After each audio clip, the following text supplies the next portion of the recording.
Tickets are still on sale right now. If you want to come see us in Dublin, August the 4th, get yourself over to thesugarclub.com for tickets. Special guests on the night, special surprises on the night as well. I heard that Connor may even get his nips out. Don't quote me on that one, but definitely quote me on that one. Right, really want to see more of Trent in that midfield role. Thought he was unreal second half, said Rory McCormack. Yeah, look, Connor sent me a heat map of where all of our players were yesterday. And it was very interesting to see the positioning of obviously not just Trent Alexander-Arnold, but various other Liverpool players. So Diogo Jota, as an example, was basically more of a left back than Robbo was. I'm not joking. The Anfield Talk, if you're on Twitter, check out the Anfield Talks account. They posted this up. Again, always happy to credit people for the good work. And they are a great account, by the way, the Anfield Talk. Do give them a follow if you're on Twitter. That's one of the Liverpool accounts you do need to be following. So they've posted it up, as I said, and it's weird. Like, Robbo was further up the pitch than Diogo Jota for most of that game yesterday, based on their average positions, which absolutely blew young Connor Crosby's mind. And just looking at it, it is mad. Canade was our deepest line player. Verd's a little bit further forward. Then we've Diogo Jota and Andy Robertson, who were more inside our half than in the opposition's half. Then when you flip that, then you've got the likes of Trent, who was pretty much alongside Fabinho, as Jurgen Klopp said, in that double pivot six, which threw a few of us, myself included, during the game yesterday about where on earth is Trent going? Where the fuck is his position?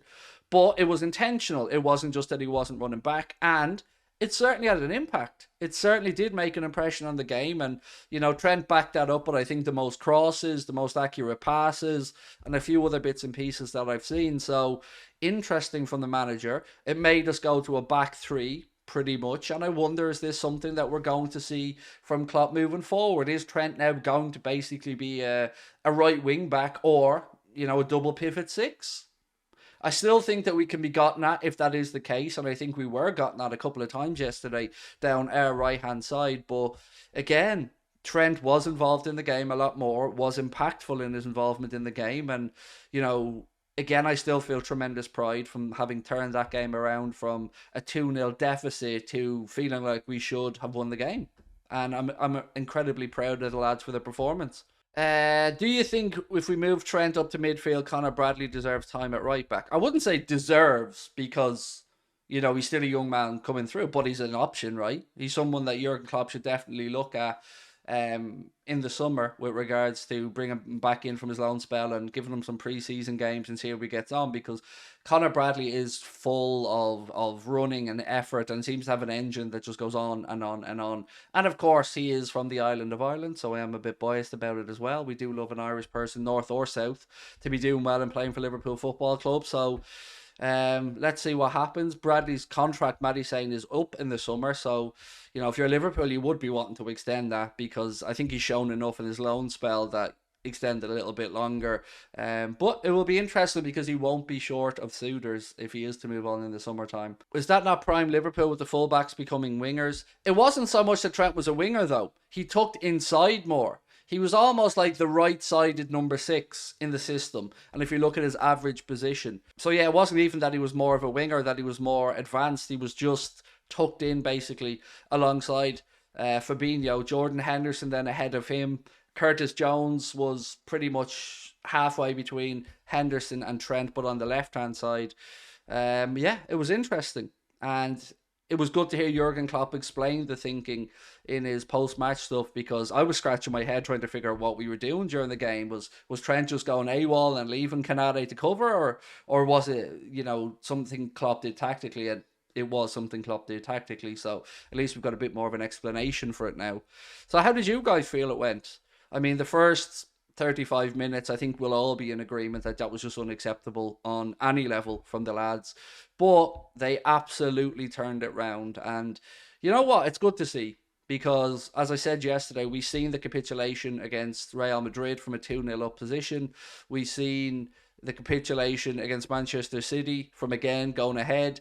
And yesterday, we flipped it. Yesterday, Arsenal went ahead. Then we pulled that goal back just before half-time, and Arsenal got nervous, and we continued to push and push and push and put in an incredible second-half performance that probably should have seen us get the win.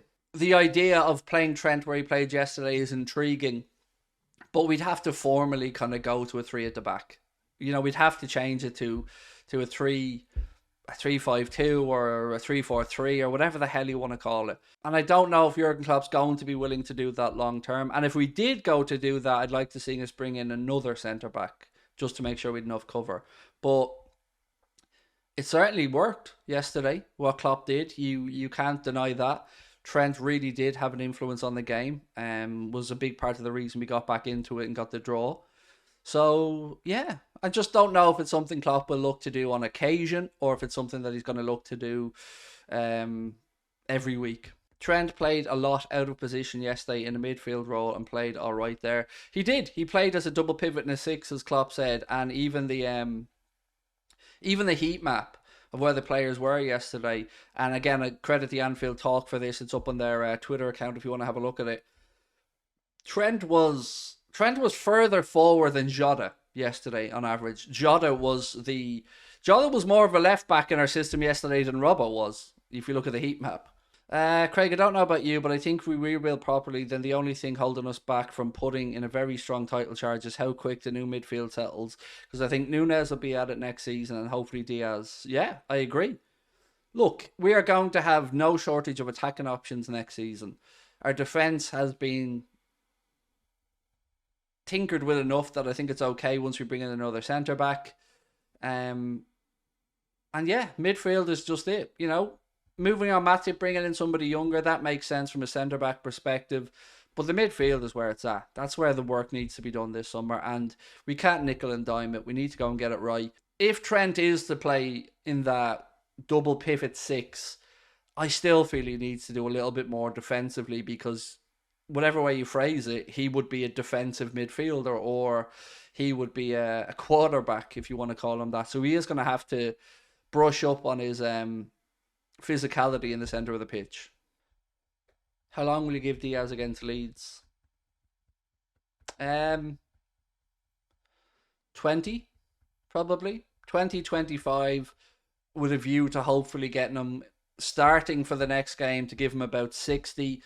And then hopefully after that, just play him and let him get back up to speed for the remainder of the season. So, yeah, I think maybe 20 minutes against Leeds, a start with 60, 65 minutes in the next one, and then hopefully get him back in and week out. It's going to be interesting to see what Kloppo does, though. Will we go...